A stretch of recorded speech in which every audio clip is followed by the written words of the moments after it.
Pila ni siya?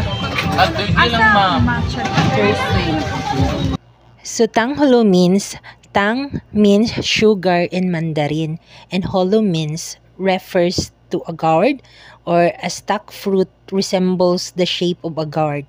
So tangholo is a crunchy, sweet, and tart snacks that's popular in China, Japan, Korea, and many American cities.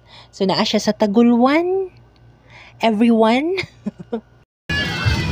So it means candy or ano man? Sugar.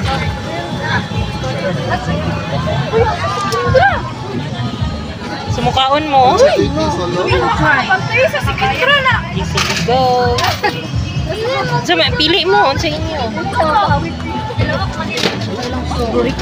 Kanina lang ako. Wala na out of stock. Yung strawberry. Sabi yung giyatangan sa Facebook.